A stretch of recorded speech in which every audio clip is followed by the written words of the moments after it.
no one would have believed, in the diamond year of Doctor Who's history, that Big Finish Productions would release a series of special audio dramas.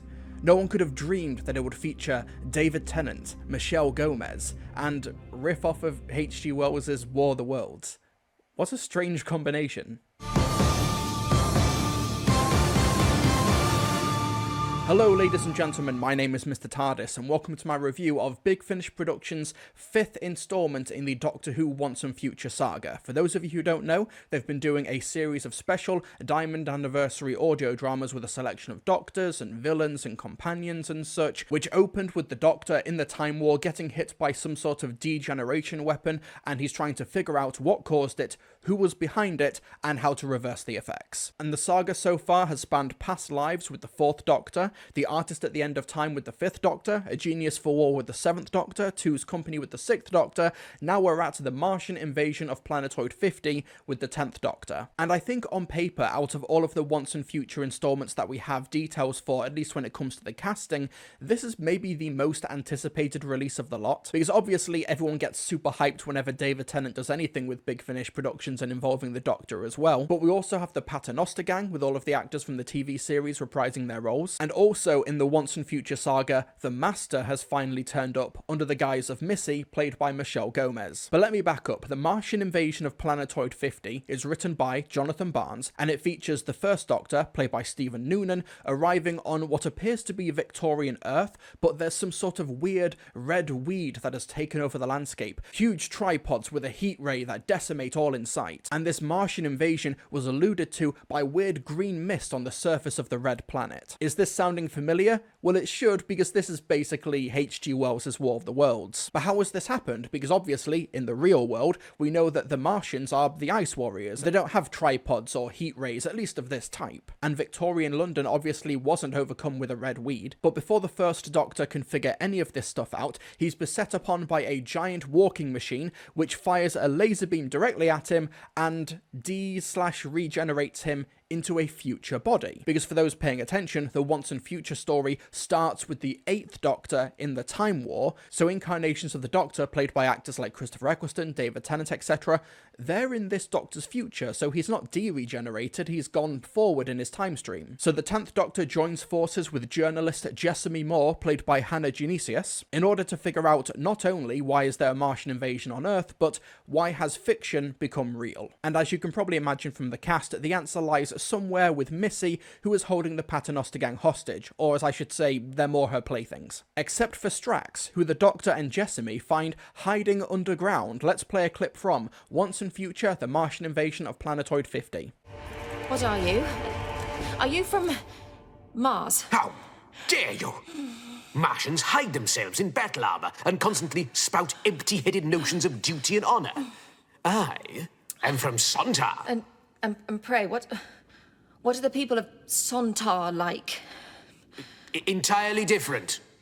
I have rigged the house with a host of traps and snares so cunning that no mere human could circumvent them. Well, the Doctor strikes me as rather a capable fellow. Against the military guile of thousands of clone generations of...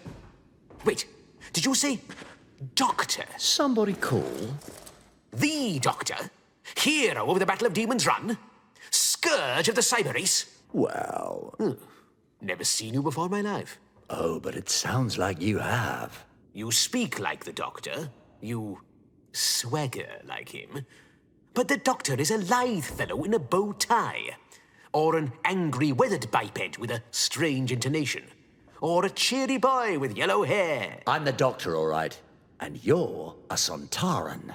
I am Strax. I don't mean to interrupt, but I really am dreadfully confused. Yeah, it's definitely that sort of a day.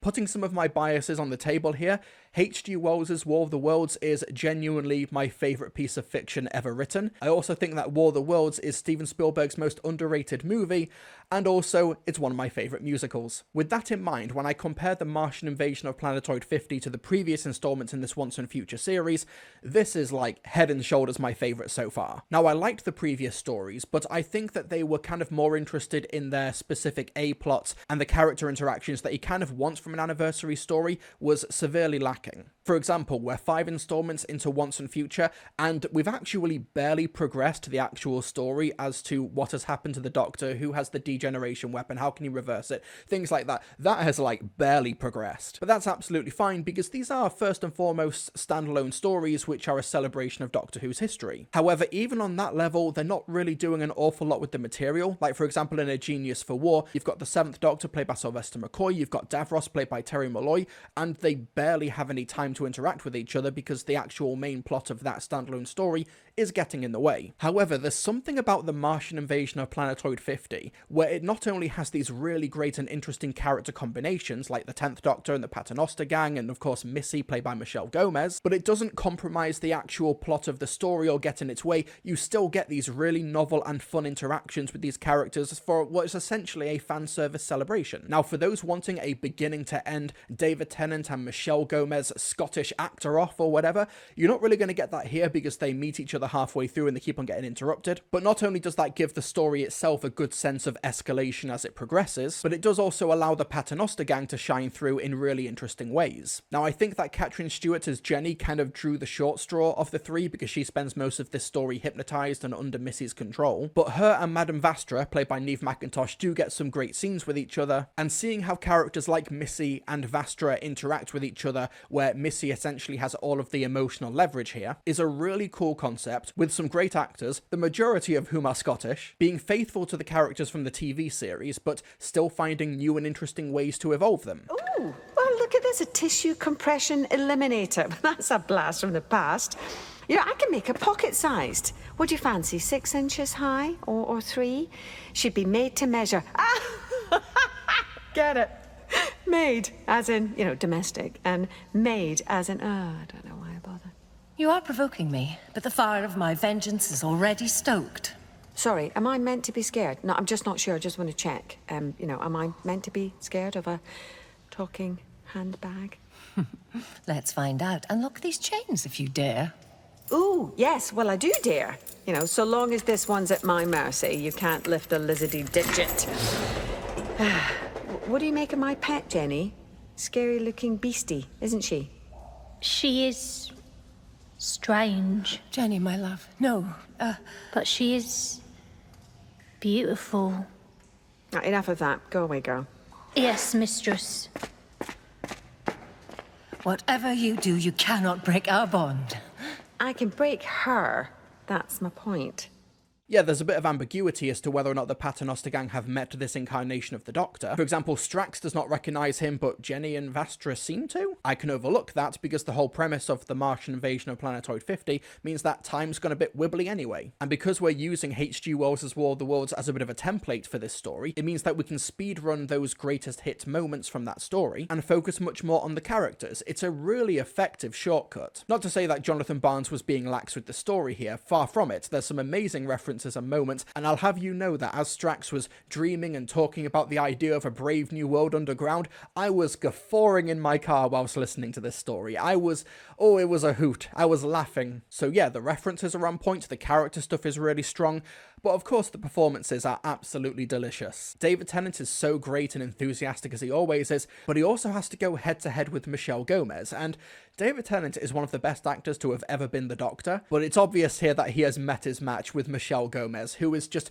chewing the scenery, ad-libbing to hell and back in the best possible way. So much fun. Missy is an absolute delight here, and it's really, really fun to have the 10th Doctor effectively be the straight man for all of Missy's madness. Now, the Doctor has been like that a lot of the time in other incarnations when it comes to the Master, but there's something about the 10 and Missy dynamic specifically, where this is just an especially playful and unhinged version of the Master, and the 10th Doctor doesn't quite know how to approach her. It's really fun. I kind of wish that they did maybe get 1 or 2 more scenes with each other, but what we do get here is like solid gold. I loved every minute of it. The story itself wraps up really nicely, unsurprisingly, because this thing is just under feature length. It's like 69 minutes long, compared to the last installment, Two's Company, which felt a bit rushed. That was just under 55 minutes long. I don't know why these stories have got differing run times, but the Martian invasion of Planetoid 50 really benefits from those extra 15 minutes, which also gives Stephen Noonan time to shine as the first Doctor for the first, 10 minutes of this story, as he's just casually flaunting his awesomeness in this forest on the outskirts of London. But it's also a great way to feature feature the First Doctor in this series without the late William Hartnell. It currently remains to be seen whether or not Stephen Noonan, Michael Troughton, Tim Treloar, Jonathan Carley, all of the Big Finish Doctors, are actually going to have like a headline appearance in Once and Future. For example, the next installment features the Ninth Doctor played by Christopher Eccleston and the Unbound Doctor played by the late David Warner, but we currently don't have a cast list for this year's final installment, The Union, which comes out next month, but I'm assuming that's an 8th Doctor appearance. We'll have to wait and see. Either way, it's a bit disappointing that the Big Finish Doctors don't get a feature starring role, but it's still really cool to have them involved, and I hope that somebody who listens to this, having never listened to the First Doctor adventures,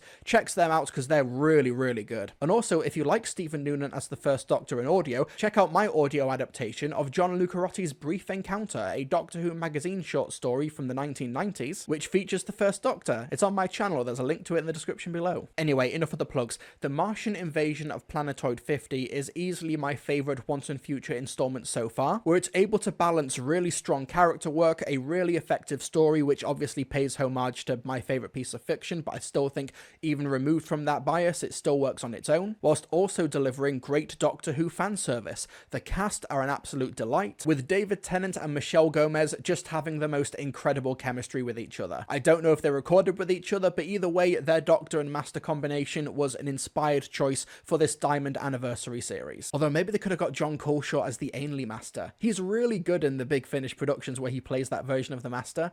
I hope he pops up at some point. These Once and Future stories have effectively been standalone, and like I said, they've barely progressed the actual overarching plot at all since it started. So I can very easily recommend Once and Future, The Martian Invasion and Planetoid 50 on its own. But if you've been keeping up with the story, you've probably already listened to it. Let me know what you folks thought of it. But looking ahead to next month, the 6th installment is Once and Future, Time Lord Immemorial, which features Christopher Eccleston as the 9th Doctor and David Warner as the Unbound Doctor. That's right, the 9th Doctor is essentially in a multi-Doctor story next month. But also next month we have the penultimate installment, The Union. We don't have any casting details about that so far, at least at time of recording. So it does seem we're kind of approaching the final act of this series. Make sure you subscribe to keep up to date with other Big Finish reviews and Doctor Who reviews in general, so you don't miss out those reviews when they drop, whether in video form or on a live stream. Either way, I hope to see you back on my channel. Thank you so much for watching. My name is Mr. TARDIS, and I'll see you folks next time.